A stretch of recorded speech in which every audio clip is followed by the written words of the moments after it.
Welcome to LOA Today. I'm Walt Eason here with life coach Cindie Chavez. Today is Wednesday, September the 18th, 2019. It's 4 p.m. in New York. That's 1 p.m. Los Angeles time. That's 9 p.m. in London, and that would make it 5 a.m. Tokyo, 6 a.m. in Sydney, Australia. Wherever you are in the world, thank you for joining us for another episode of LOA Today, your daily dose of happy. And on top of everything else, it's Neville Day. Happy Neville Day, everybody, because Wednesdays are Neville Days around here. And Cindie, of course, wasn't able to be with us last week, but we had a great interview with a good friend, Dr. Paulette, who told us about her latest book about Facebook dating, and hopefully you caught that. But I have to say, Cindie, I am really glad to be getting back to Neville. It's something I look forward to every week, and so when I miss it, I miss it. I really miss it. It's so funny when you said, like, Happy Neville Day. I was thinking about, somewhere online there are a couple calendars that tell you, like, it's almost every day is some special day for something. Right. Yeah, like, I think today is Cheeseburger Day or something like that. I just saw that. And I was like, I wonder if Neville, wherever he is, realizes it's Neville Day. Every Wednesday. Hey, Neville. Well, I would presume it's always Neville Day for him.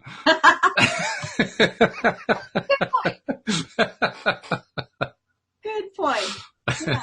So, I'm glad to be back, too, and looking forward to reading more. But this has been a great book just because of the stories. I love the stories. And the perspective of, people that have done this work.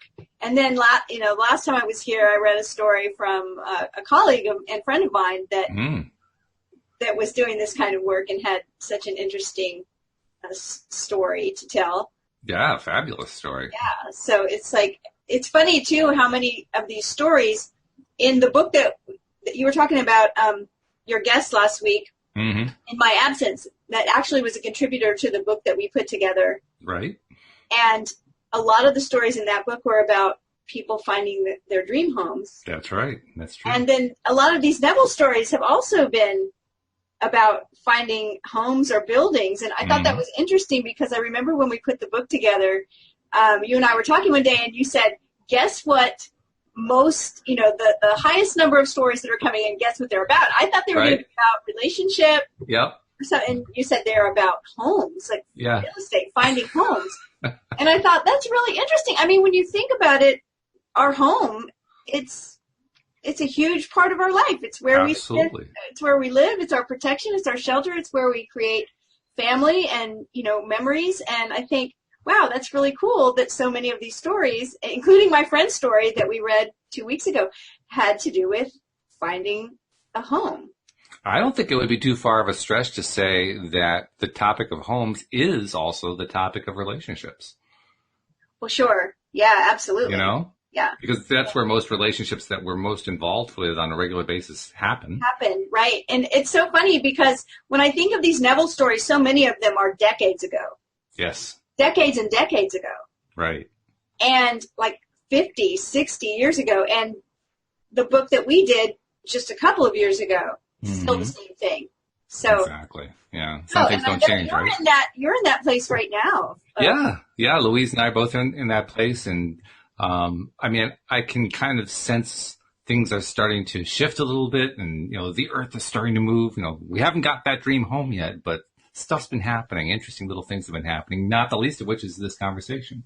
But homes just keep coming up in various ways. We had a nice conversation. We had a time out with out for dinner with Anne-Marie and Mike, who used to do the Sunday night show with me. And they're currently involved. Mike is a contractor and has been doing rehabs of homes for years now, and they're now talking about doing home flipping. And we were talking to them, kind of picking their brains, and they're giving us ideas about how we can get our home and so forth. So I mean, it just keeps popping up in little tiny ways, and it's just bound to happen at some point. I just don't know when. Yeah, and I love when things like that pop up, because that's just, I always feel like that's what we call driftwood, right? Yes, right. Just the universe's way of letting us know. I always like to remind people that when you're working on manifesting a certain thing or creating a certain thing, and then you see it in the periphery of your life, to recognize that's because you're becoming more in alignment with it and not to be upset by it. You know, some people are like wanting a relationship and then like their best friend gets engaged or something and they're like, oh, everybody but me. Everybody but me, right. And it's like, no, you're noticing it and it's coming closer to you because you're more in alignment with it. So right. all these conversations and things that you notice will start to happen more frequently. It's perspective. We talked about perspective before we started the podcast. Perspective is everything. And whatever perspective we bring to it is in of itself a form of attraction because our perspective regulates and dictates what it is we're focusing on. You know, it was interesting because the conversation we had right before we came on the air was actually about loss and how, you know, we lose a friend or a loved one and how so many people look at that perspective of it's so sad and how awful. And there's the other perspective too. And it's the perspective of the person that's going through it. Did they feel they had a good life and things like that? And I was reading a post recently. I think it was Monty Farber, who is one of my favorite astrologers, but he was talking about he and his wife had a close friend die, and they were talking about the idea of people asking the question, why do some people suffer so much before they go, right? Like we've all had someone who it's like doctor kept saying probably the next few days, and then weeks drug out. You know, I had a friend that her mother, it was like no one knew how, and she was suffering so much. And what he said was because they're resisting. Yes. Because they won't let go. Because they're saying, oh, wait, I just have one more person to see or one more thing to do or one more whatever. But he said what he realized recently with this loss was that it's the same on our side of it. Like, why do they suffer so much? Because we won't let go. Because we're like, don't go. We don't want to lose you. We don't want you to go. And so there's hanging on, which creates suffering, which to me, it's resistance, pure and simple, right? And I mean, I get it. I would probably be resisting too, but sure. but I think we all would. It's interesting, you know, that whole perspective of when we call something bad or we call something good, which really usually just uncomfortable or comfortable. That's right. Exactly right. Or pleasurable. We give it labels, but it's all about perspective. So it certainly is. In fact, Alex and I were talking yesterday about something that's related to this, and I think I'm seeing a strong connection right now. And I'm going to pave this by saying I'm not a medical doctor. I'm not giving out medical advice here, but I really do believe what Abraham Hicks teaches us, which is all of our illnesses, all of our sickness, all of our difficulties with our body that we experience, they start with our thought patterns. And when I look at things that way and understand that, I also see a pattern or a lot of patterns that all play out very similarly where end of life comes into it. Because over and over again, I see people who come to end of life and then they die, and the way they were living their lives in many cases, now I can't always tell because, I mean, I'm not in everybody's life. Thank goodness they probably don't want me in their life all the time. But among those whose lives I have been in, who I've watched the pattern, I can just see how this whole idea of resistances really plays a major role. I mean, these are resistances that have been going on in most cases for decades, that have been just going on for a long, long time. And end of life very much of the time is about kind of the end game of that decade's worth of resistances that have been lived through. Yeah. And, you know, it's easy to understand that because the resistance, because, you know, a lot of times, even on our podcast, we talk about people being afraid of the unknown. Mm-hmm. Like we stay in what we call our comfort zone, even when it's not comfortable. Mm-hmm. Because it's more comfortable than what we perceive might be over there in the unknown. Like we don't go apply for new jobs, even though we're miserable in our job. But it's because, but I'm comfortable enough I know how to navigate this job, and it's close to home. And we try to think of reasons to stay, even though we keep complaining about it. Mm-hmm. It's because that other thing is unknown. And what's the big unknown? It's like what happens after this life. So it's no wonder people are resistant to it. And I think actually the resistances aren't just to end of life itself. I think it's just little things. I saw it with my mom, who passed in July. Last time I saw her in person was last September. And at that time, I think I relayed to you and related to others that it was pretty obvious to me that she was done. Part of the way it was obvious to me, and kind of some of this is based on what my sister was telling me because she was my mom's caregiver up to the end. My mom had done what many people do. She had kind of reverted to a childlike posture, if you will. And she had sort of an OCD component that really got accentuated at the end. So everything had to be just so. Everything had to be in just the right place. Everything, I mean, it had to be just the right thing playing on the television. At certain times, it had to be changed to other things. I mean, everything had to have its own little order, which was actually quite a bit more than she'd ever demonstrated, to me anyway, while we were growing up, for sure, and even later on in life. So this is something that kind of grew over time. But I could also see how it's kind of tied in to various frustrations she had and concerns she had and difficulties she had. Because like everybody else, and this is true for me, I'm sure it's true for you, we have our resistances. These resistances are things that we learned and that we took on. We literally took them on because we thought in some way they would serve us.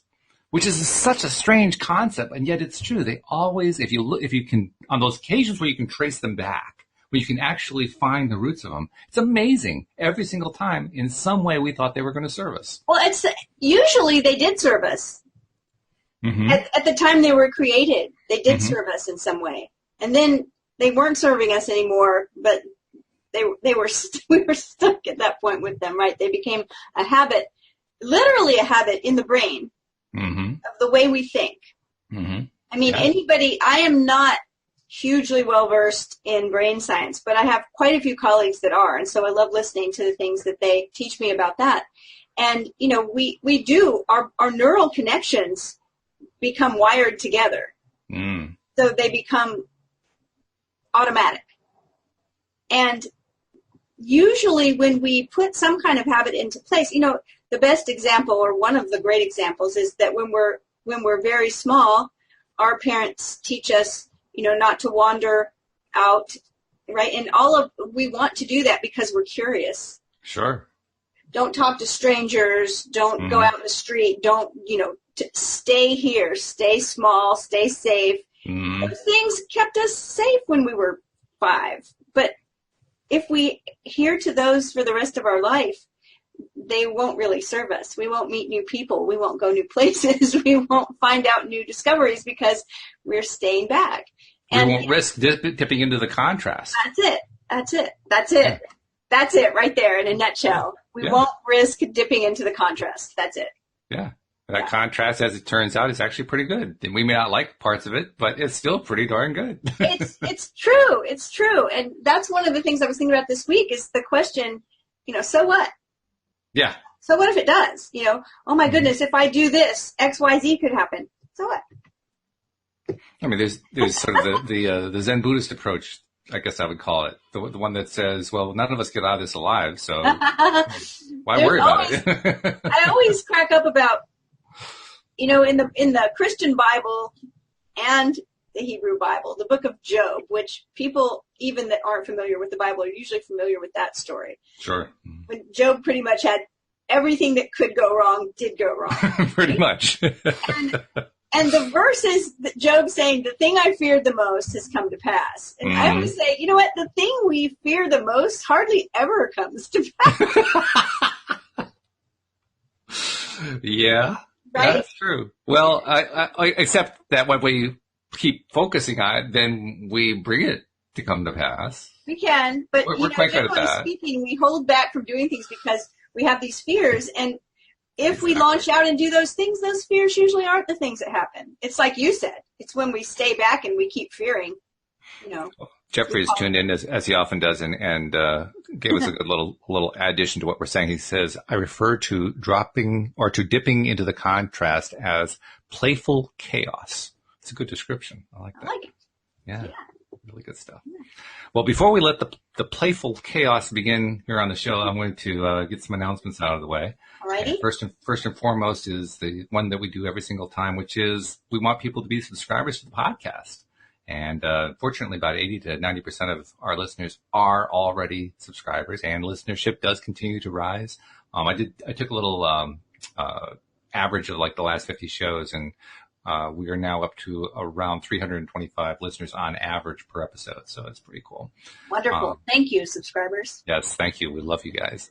But for the other 10 to 15% who are not yet subscribers, we want you to join in on the fun, and the fun comes 5 days a week with 5 different sets of co-hosts that I enjoy doing these shows with, including Cindie here on Wednesdays. So you get a different flavor every single day, and it really, I think it does a lot to help everybody keep that daily dose of happy coming in, because that's kind of our fuel, right? When we're feeling good about stuff, that's when we're refueling ourselves and giving ourselves that energy we need to go do the next thing we're going to do. So, come join us and get your refilled gas tank, if you will. And it's so simple to do. Just go to loatoday.net, and right at the top of the page, you will be able to subscribe just by clicking a few buttons, and just like that, you'll be one of the many. And then also feel free to tune in and watch us on YouTube. That's where some of our subscribers are coming in regularly now, actually. We're now averaging about 26 subscribers on YouTube every time. So, it's coming along nicely. And of course, the great advantage of YouTube is you get to watch us. It's not just hearing us. You get to watch us as well and watch our body language and all that kind of stuff, especially when we're laughing and having fun. That's a good way to enhance your own daily dose of happy. Sure. But, and by the way, if you do subscribe there, you find us on YouTube by searching for LOA Today podcast videos. And then once you click the subscribe button, make sure you hit the little bell so you can get notified every single time that we come in with another show. So those are our main messages for the day. I do want to let people know the grass is greener is not dead. It's still simmering in the background. Alex has finished episode 2. She is working hard on episode 3, so it's coming along. Very good. The biggest drag on the whole process has been my sister and I, because of our mom's passing. That kind of threw a monkey wrench into the whole thing. But we're getting to the point now where we're already starting to reach out to the cast and say, okay, we're getting ready to do 2, and we haven't set the dates yet, but it's getting close. So just wanted to let people know that is. Yeah, that's exciting. It is exciting. So. Yeah, it's a good show. Thank you. We appreciate that. Yeah. So Neville, we're up to, where are we? Chapter 6, is that where we are? Chapter 6 of Neville's book, The Law and the Promise. And this book is wonderful because it's full of stories, of real-life stories of people who have used Neville's methods. And the title of this chapter is Visionary Fancy. We've heard Neville use this word before. It's kind of old-fashioned, but I like it. And he quotes Blake. He says, the nature of visionary fancy, or imagination, is very little known, and the external nature and permanence of its ever-existent images is considered as less permanent than the things of vegetative and generative nature. Yet the oak dies, as well as the lettuce, but its eternal image and individuality never dies, but renews by its seed. Just so the imaginative image returns by the seed of contemplative thought, or contemplative thought. That's kind of interesting. We could really pick that apart if we wanted to. But, our thoughts, basically that our thoughts, our imagination, and the images that we imagine never die. I think this is kind of like thinking about the vibrations that happen from our voices. Like if you've ever yelled into a canyon and heard the echo. I mean, that vibration from the words we speak, it just goes on and on and on. We may stop hearing it. Right. But it keeps going. I kind of liken that to this. The eternal image and individuality never dies, but renews by its seed, just so the imaginative image returns by the seed of contemplative thought. The images of our imagination are the realities of which any physical manifestation is only the shadow. That's kind of deep, right? Well, it continues the theme that he's discussed in every single book that we've read so far, but it's a great way of expressing it, because he's turned it into a sort of a metaphorical description, which he often does, but it's one that has kind of theatrical quality to it, I guess is what I think of it. Right, to think that what we're imagining is the real thing, and when it manifests in our physical reality, it's just the shadow of it. All the world really is a stage. If we're faithful to vision, the image will create for itself the only physical manifestation of itself it has a right to make. We speak of the reality, it's got quotes around it, the reality of a thing when we mean its material substance. That's exactly what an imaginist means by its unreality or shadow. Imagining is spiritual sensation. Enter into the feeling of your wish fulfilled through spiritual sensation, through your use of imaginal sight, sound, scent, taste, and touch. You will give to your image the sensory vividness necessary to produce that image in your outer or shadow world. Here's the story of one who was faithful to his vision. F.B., being a true imaginist, remembered what he had heard in his imagination. Thus he writes. And here's F.B.'s story. And every time I see F.B., you know what I think, right? So, actually, I don't know. What do you think? Facebook. Oh, Facebook. Oh, okay. It's like shorthand, right? But this is a person, and his initials are F.B. And he writes, a friend who knows my passionate fondness for opera tried to get Kirsten Flagsted's complete recording of Tristan and Isolde for me at Christmas. In over a dozen record stores, he was told the same thing. RCA Victor is not reissuing this recording, and there have been no copies available since June, on December 27th. So remember that these stories come from decades ago. Right. Well, especially when you have RCA Victor. I mean, that label hasn't been around for a long time. Right. I determined to prove your principle again by getting the album I desired so intensely. Lying down in my living room, I mentally walked into a record shop I patronize and asked the one salesman whose face and voice I could recall, do you have Flagsted's complete Isolde? He replied, yes, I have. That ended the scene, and I repeated it until it was real to me. So I want to make a note here for those of us who have read Neville a long time and seen this method of his, where he's lying down, he's relaxing, so we say a meditative state, often done right as we're drifting to sleep, and he imagined what Walt and I have started calling a vignette, because it's a short little scene. Notice how short this is? Very. He mentally walked into a record shop he patronizes. He asked the one salesman whose face and voice he could recall, do you have Flagsted's complete Isolde? And he replied, yes, I have. And that was it. That's Insane. it. Yep. So I think this is really important to remember, because sometimes our imagination wants to create some big involved scene, and it's not necessary. Which is fine. I think there's actually something to be said for both. Yeah.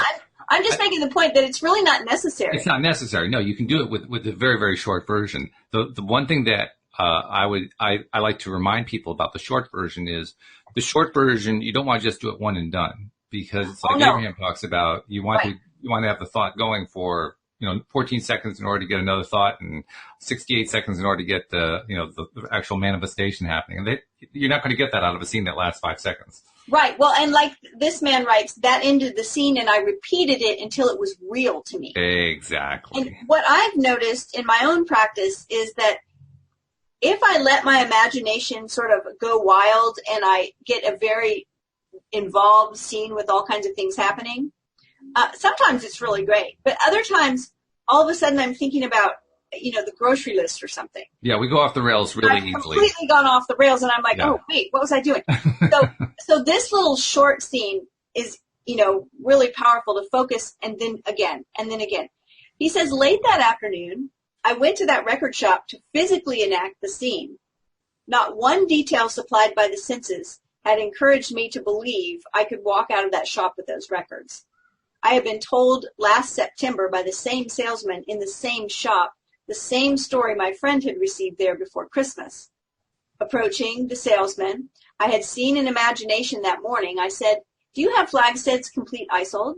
He replied, no, we haven't. Without saying anything audible to him, I said inwardly, that's not what I heard you say. Talk about re-scripting and pruning shears of revision. I mean, this guy does it right on the scene. Right on the scene, he says inwardly, that's not what I heard you say. As I turned to leave the shop, I noticed on a top shelf what I thought to be an advertisement of this set of records, and remarked to the salesman, if you don't have the merchandise, you shouldn't advertise it. That's right, he replied, and as he reached up to take it down, discovered it to be a complete album with all 5 records. The scene wasn't played exactly as I had constructed it, but the result confirmed what my imagined scene implied. How can I thank you, FB? That's a very cool story, too. I love this story. Neville says, after reading FB's letter, we must agree with Anthony Eden that an assumption, though false, if persisted in, will harden into fact. FB's fancy, fusing with the sense field of the record shop. I don't think we've heard that term before from Neville. Fusing with the sense field of the record shop, enriched aspects of it and made them his, what he perceived. Our future is our imagining in its creative march. FB used his imagination for a conscious purpose, representing life as he desired it to be, and thereby affecting life instead of merely reflecting it. So sure was he that his imaginal drama was the reality, and the physical act but a shadow, that when the salesman said, "No, we haven't," FB mentally said, "That's not what I heard you say." He not only remembered what he had heard, but he was still remembering it. Yeah, that's pretty good. Imagining the wish fulfilled is the seeking that finds, the asking that receives, the knocking to which is opened. He saw and heard what he desired to see and hear and would not take "No, we haven't" for an answer. Now, I love that Neville uses the word remembers here. Like, this guy's remembering what the shopkeeper said, as though it was a memory, as though it actually happened. Or he's remembering more precisely what he imagined that the shopkeeper. Right. But that's what I'm saying is he didn't say, "Well, that's not what I imagined you would say." Right, exactly. He says, "That's not what I heard you say." Yeah, very, very, very precise. It was a real event, right? Yeah. And something else occurred to me too, because Tristan and Isolde, I've always pronounced it Isolde. I'm not sure what the exact pronunciation is, but Tristan and Isolde is actually a very famous opera by Wagner. And the thing that's interesting about that opera and that piece of music, from my perspective anyway, is that it's very, very dramatic.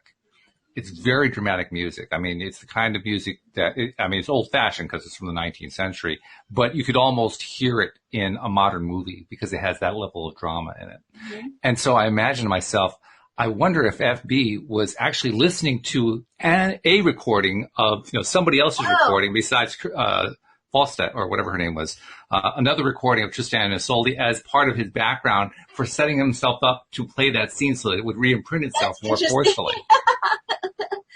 Because it would be perfect music for that. I don't know if you can hear it, but big storm just rolled in. Yeah, we've been through this before, I believe. I know, right? It suddenly got really dark in my office. So. Oh, no.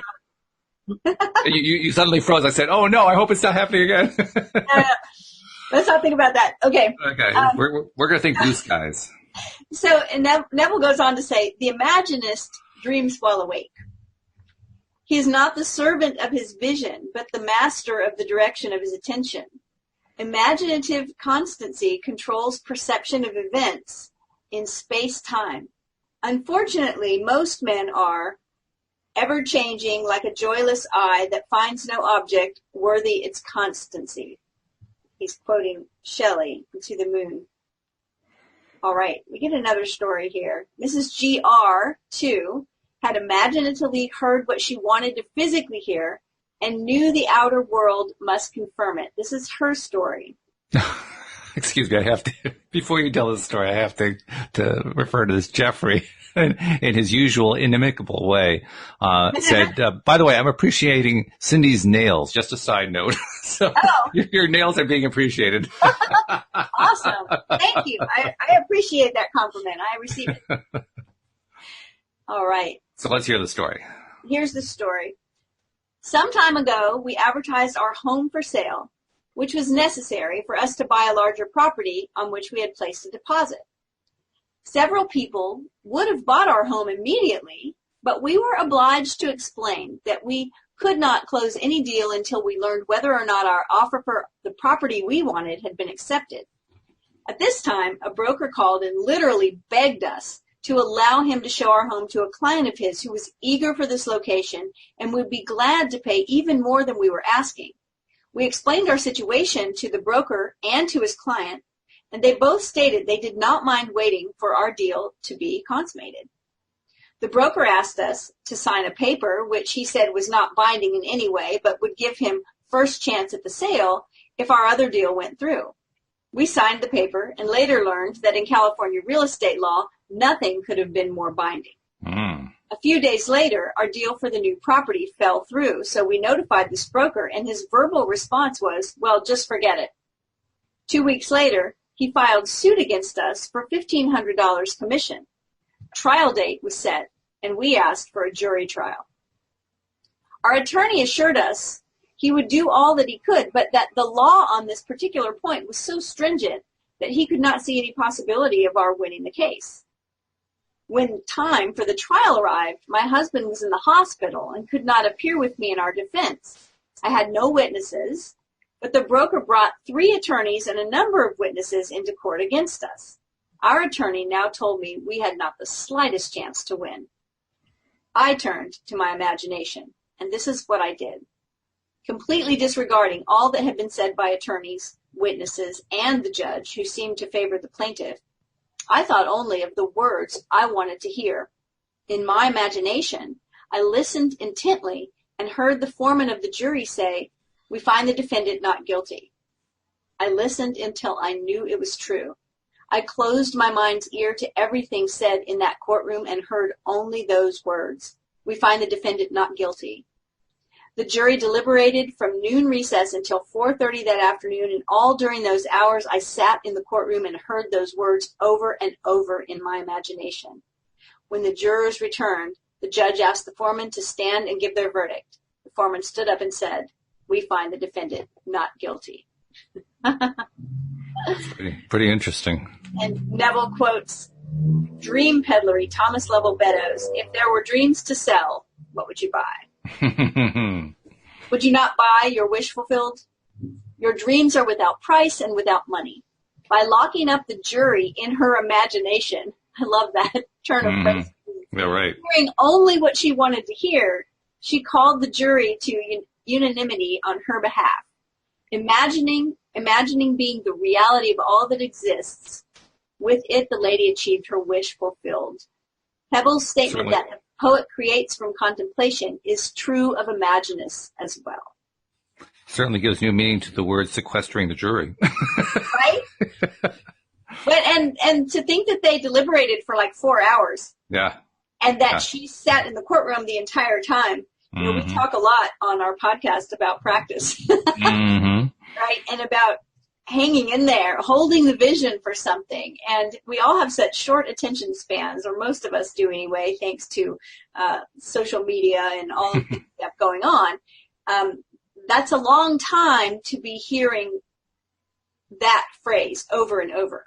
4 hours? Well, she did have a couple of advantages that we don't currently have. Number one, she didn't have social media or a smartphone. They also won't let you have your smartphone in court, so... Well, at the time they didn't exist, so that made it even harder to have one. And the other advantage that she had at the time was, and this is not something we often think of as an advantage, but it really is an advantage. She was under a lot of pressure. Her focus was intently focused on this thing that was about to happen to her and her husband. That focuses the mind tremendously.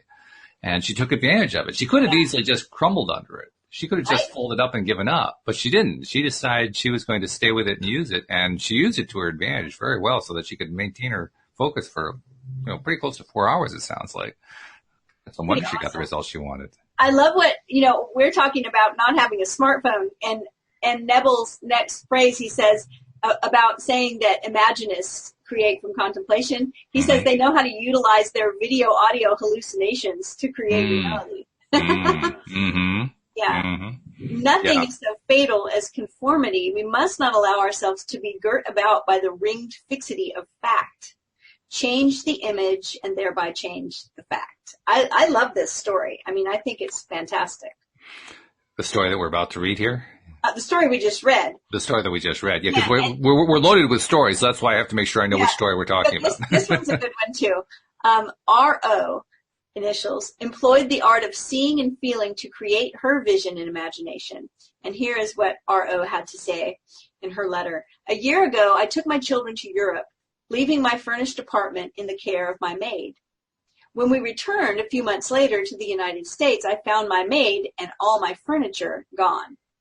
The apartment superintendent stated that the maid had had my furniture moved by my request. There was nothing I could do at the moment, so I took my children and moved into a hotel. I, of course, reported the incident to the police and also brought in private detectives on the case. Both organizations investigated every moving company and every storage warehouse in New York City, but to no avail. There seemed to be absolutely no trace of my furniture, nor of my maid. Having exhausted all outside sources, I remembered your teaching and decided I would try using my imagination in this matter. So while seated in my hotel room, I closed my eyes and imagined myself in my own apartment, sitting in my favorite chair and surrounded by all my personal furnishings. I looked across the living room at the piano, on which I kept pictures of my children. I would continue to stare at my piano until the entire room became vividly real to me. I could see my children's pictures and actually feel the upholstery of the chair in which, in my imagination, I sat. The next day, as I came out of my bank, I turned to walk in the direction of my vacant apartment instead of toward my hotel. When I reached the corner, I discovered my mistake and was just about to turn back when my attention was drawn to a very familiar pair of ankles. Yes, the ankles belonged to my maid. I walked up to her and took hold of her arm. She was quite frightened, but I assured her all I wanted from her was my furniture. I called a taxi, and she took me to the place in which her friends had stored my furnishings. In one day, my imagination had found what an entire big city police force and private investigators could not find in weeks. Yeah. You marshal the forces of the universe, and amazing things can happen. Neville says this lady knew of the secret of imagining before she called in the police, but imagining, in spite of its importance, was forgotten, owing to attention being fixed on facts. Mm-hmm. However, what reason failed to find by force, imagining found without effort. Nothing merely goes on, including the sense of loss, without its imaginal support. By imagining that she was seated in her own chair in her own living room, surrounded by all of her own furnishings, she withdrew the imaginal support she had given to her sense of loss, and by this imaginal change she recovered her lost furniture and reestablished her home. Your imagination is most creative when you imagine things as you desire them to be, building a new experience out of a dream of fancy. To build such a dream of fancy in her imagination, F.G. brought to play all of her senses: sight, sound, touch, smell, even taste. This is her story. Before we get to F.G.'s story, I want to point out that the same thing is true about R.O.'s story, the one we just heard, because she actually described how she could see her children's pictures and actually feel the upholstery of the chair in which, in her imagination, she sat. And that's it. I think that's really important. And again, we've talked about this a lot, many times, but I still think it's always important to mention that when Neville talks about to assume the feeling of the wish fulfilled, that many times people understand that to mean to assume the emotions they would have if their wishes were fulfilled. Which is good. Right? There's nothing wrong with that. Fun. Yeah. But so when we talk about that, though, sometimes that's difficult to feel an emotion, a happiness or a joy or an excitement over something, if that's something we haven't felt before, right, or we haven't experienced before. However, when you talk about feelings as actual feelings, senses, touching things, sight, sound, touch, smell, then those are pretty easy, or at least they're an easy way to enter into that imaginal state, because we know what it feels like to touch the upholstery on our favorite chair. Mm-hmm. We know what it's like to look across at the piano and see pictures of our children that we've looked at hundreds of times. So right. I always want to bring that up because I think it's important. You don't have to struggle to reach for an emotion if you can just start with your senses, with actual feelings. I'm reminded of one of the little vignettes, as we're calling them, that Mike Dooley included in his Notes from the Universe, which he collected into a series of 3 books. And in one of those books, there was one particular note that I've always remembered because I just thought it was such a great note, in part because it's so daring in terms of what he was reaching for with it, and also in part because of the humor that was associated with it. But and I don't remember the exact note, how it was phrased, but the gist of it was that he was suggesting that we imagine having our own private jet plane, and imagining that this plane costs, $157,000 a day to operate, and that's in addition to the cost of the pilot, and the actual purchase price of the plane is in the tens of millions of dollars, and blah blah blah. I mean, just listing all this stuff. And he says, but as you're contemplating all of this, you really don't worry about any of that. Instead, you turn to the salesman and say, I really like the plane a lot, but don't you have something with upholstery that isn't from the early 2000s? Oh, my goodness. And what he was doing, what he was demonstrating is the importance of actually feeling the part you can feel, experiencing the part you can experience. Because anybody's ever, we talked about house shopping before. Anyone who's ever shopped for a house, people don't shop for houses trying to figure out how many termites have gotten in at it. They shop for houses based on, well, how is the kitchen put together? Do I like the layout? Do I like the fact that they put a little dinette over on the side, or do I not want a dinette? This one had a dinette. I don't really need a dinette, but it has a great deck in the back. That's the way people buy houses. Sure. You know? Yeah. They live in the part that they can live in, that they can imagine, that they can feel. Right. Right. And that's the thing, is that we want to go there, because that's the part we can do. Right. I mean, honestly, that's the part that we've all used all of our senses. And so we can tap into those in a much easier way. I really like that he's brought this up. Okay. So this is whose story? This is FG. Story. Yep. Since childhood, I have dreamed of visiting faraway places. The West Indies particularly fired my fancy, and I would revel in the feeling of actually being there. Dreams are wonderfully inexpensive. And as an adult, I continued to dream my dreams, for I had no money or time to make them come true. Last year, I was taken to the hospital in need of surgery. I had heard your teaching, and while recuperating, I had decided to intensify my favorite daydream while I had time on my hands. I actually wrote to the Alcoa steamship line, asking for free travel folders, and pored over them hour after hour, choosing the ship and the stateroom and the 7 ports I desired most to see. I would close my eyes and in my imagination would walk up the gangplank of that ship and feel the movement of the water as the great liner pushed its way into free ocean. I heard the thud of waves breaking against the sides of the ship, felt the steaming warmth of a tropical sun on my face, and smelled and tasted salt in the air as we all sailed through blue waters. For 1 solid week, confined to a hospital bed, I lived the free and happy experience of actually being on that ship. Then, the day before my release from the hospital, I tucked the colored folders away and forgot them. 2 months later, I received a telegram from an advertising agency telling me I had won a contest. I remembered having deposited a contest coupon some months before in a neighborhood supermarket, but had completely forgotten the act.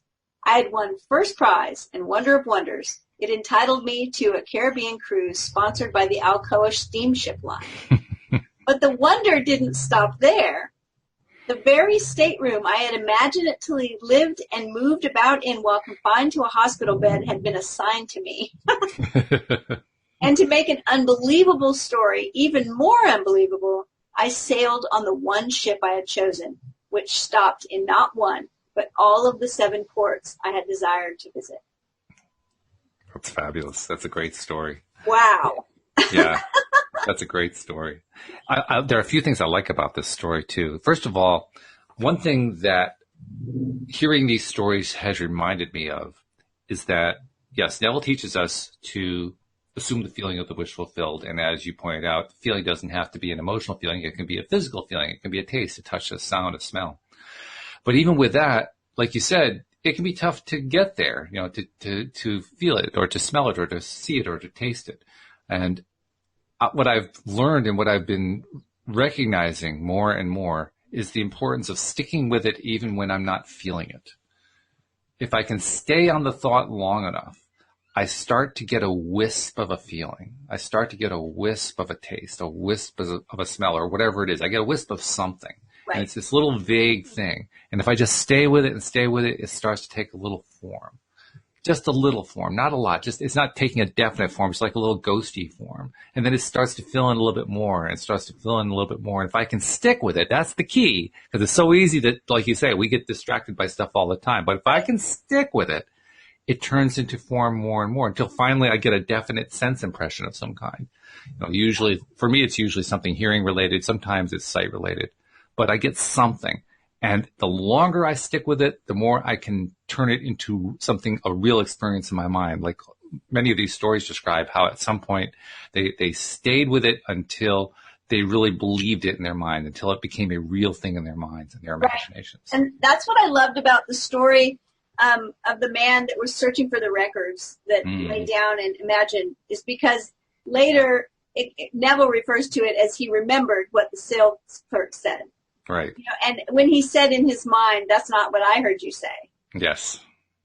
I was thinking that's really powerful because he didn't say, well, that's not what I imagined you saying. He heard it.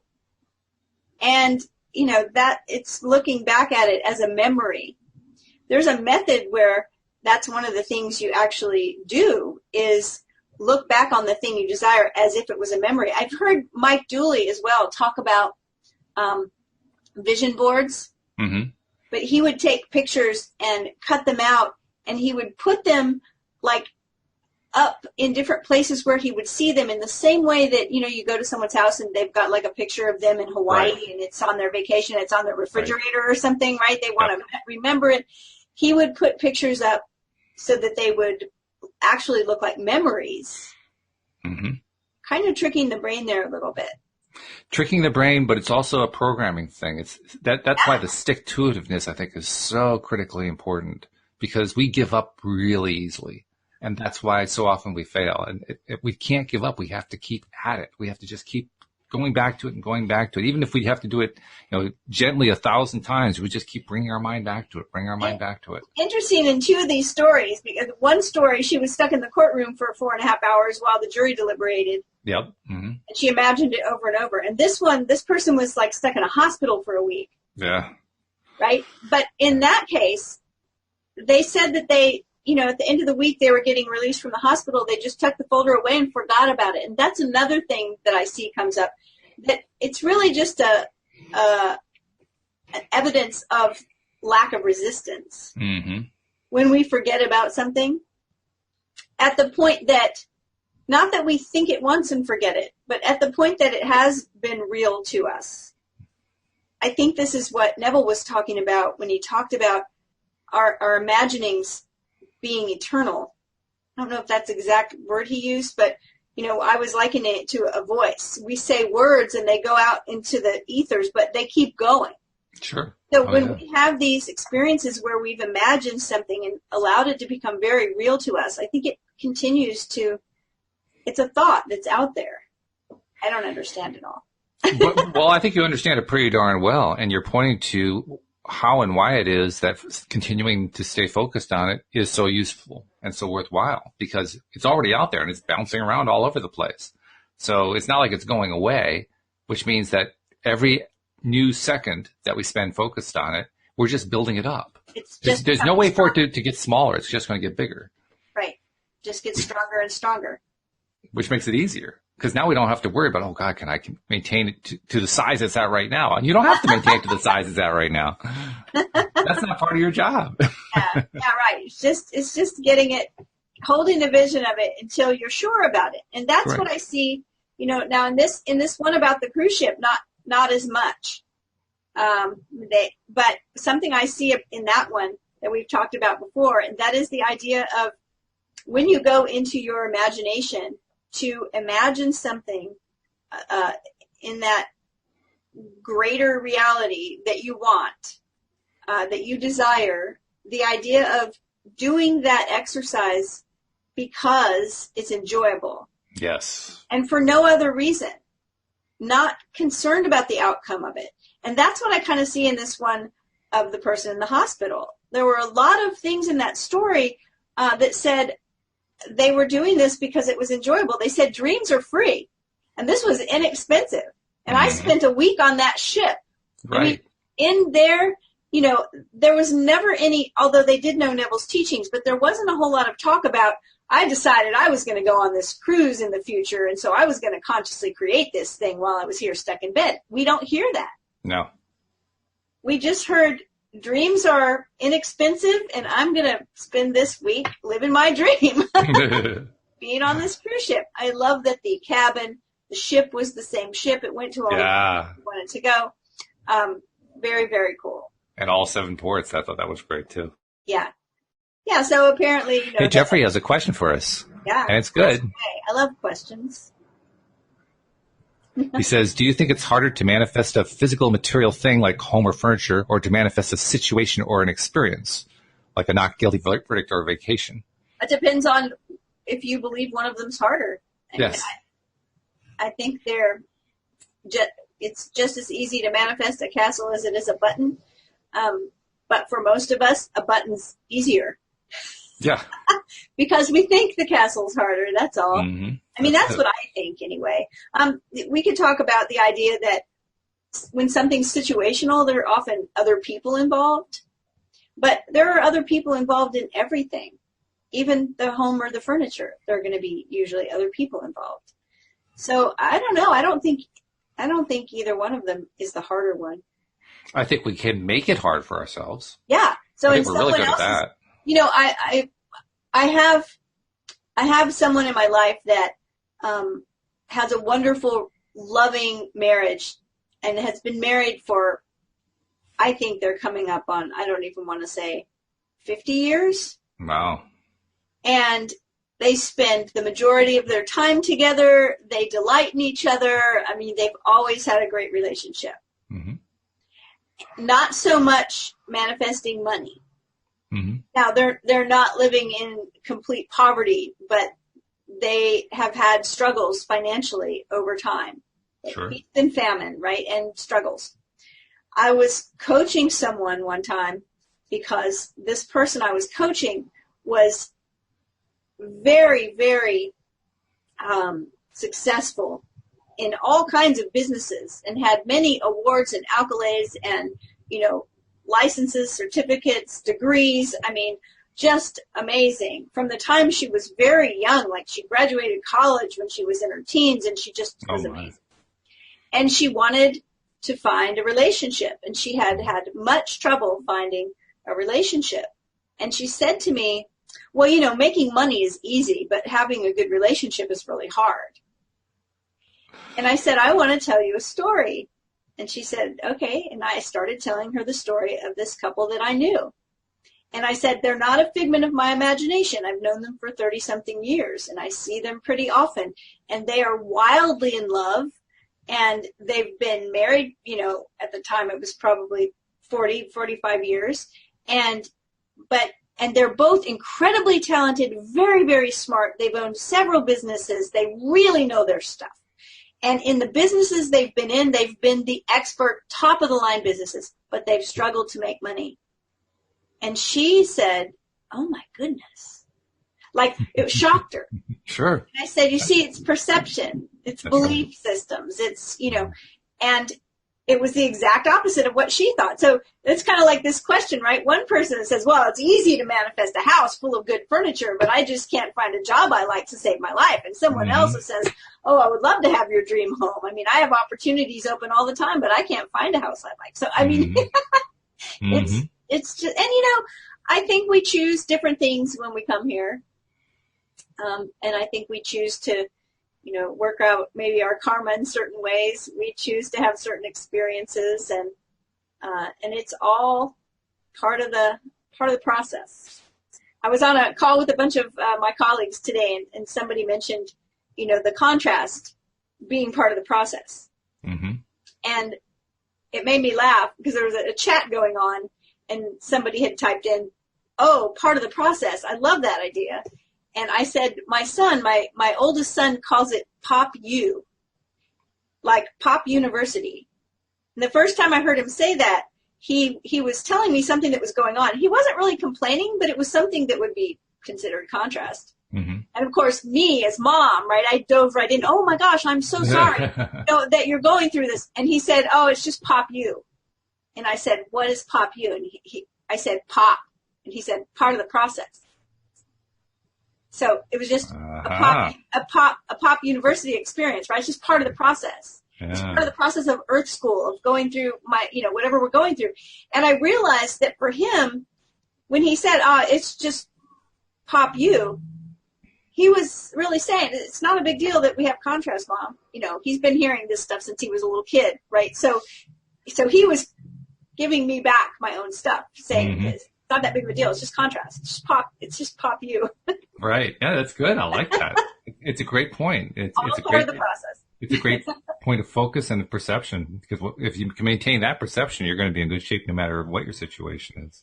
Yeah. I'm also reminded, too, of what Joel Elston has told us on the show, that he has a lot of very, very well-heeled clients. And he says the one thing that's common to all of them is they all have trouble with relationships.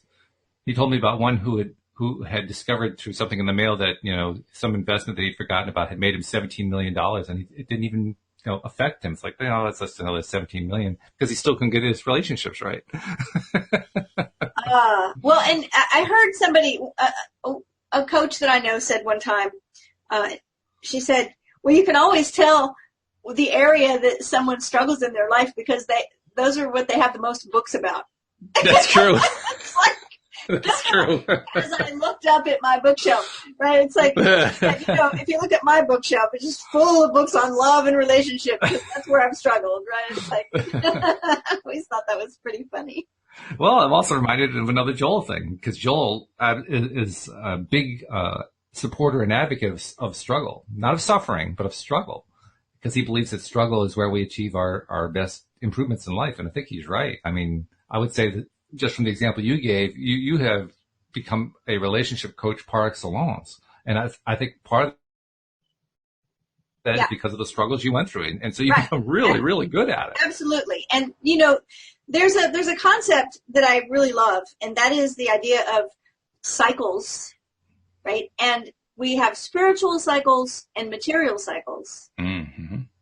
And spiritual cycles are those times where we're struggling. Hopefully not suffering, but sometimes suffering too, right? But it's where we learn all the stuff that we're learning. Mm-hmm. Material cycles are the times when, man, things are going so great. I just got a check for $17 million in the mail, and my house is looking great, and everything's going so well. I'm feeling fit. Everything is fantastic. Not a whole lot of growth is happening right now, but we're enjoying it. We enjoy those cycles of abundance, right? Sure. Oh, yeah. And then a cycle, ends, and something happens that's contrasty, and suddenly we're back in that spiritual cycle again. But what I notice is that when we have that kind of, it's just pop you kind of, mentality about it, good luck, bad luck, who knows? Pretty soon what happens is the cycles not only get shorter, but they start merging together.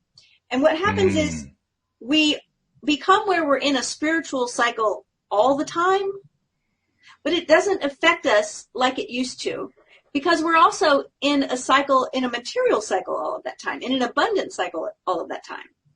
They kind of become where they're just always happening. We're never going to get out of the contrast. We don't get to that place where we have no more contrast. Well, when we pass on, I suppose, but we just deal with it differently. Yeah.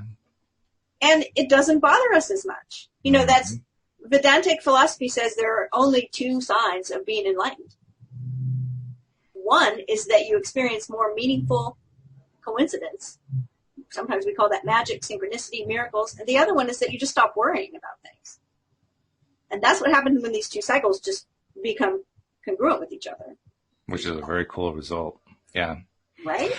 We have only seconds left, but I want to make sure I get this in. I always like to remind people how to get in touch with our coaches and co-hosts here on the show. So tell people how to reach Cindie Chavez. Yeah, you can reach me at my website, cindiechavez.com, CINDIECHAVEZ. Shoot me a message. If there's something you want to talk about, if I can help in some way, we'll hop on the phone. Just shoot me a message, say hello. Would love to do that. I know you live for doing that because you've been doing it for so long, and you love it even more now than you did when you started, I think. This is true, yes. Which is pretty cool. That means you've really latched on to the most important thing in life. You found what you loved, and you stuck with it. I do love it, yeah. That's great. That's a good thing. So another chapter done. I mean, we're making good progress in the book, but I also think to myself, wow, I just want to just eat up every single one of these chapters because they're so good. So I'm just going to sit with this for a while and then just get ready for the next one that comes next week. Great. We'll be back next week. Sounds great. So thank you to you for all you do. Thank you, Jeffrey, for your commentary. And thank you to our podcast listeners as well. We'll see you all next time here on LOA Today. Goodbye, everybody. Bye, everyone.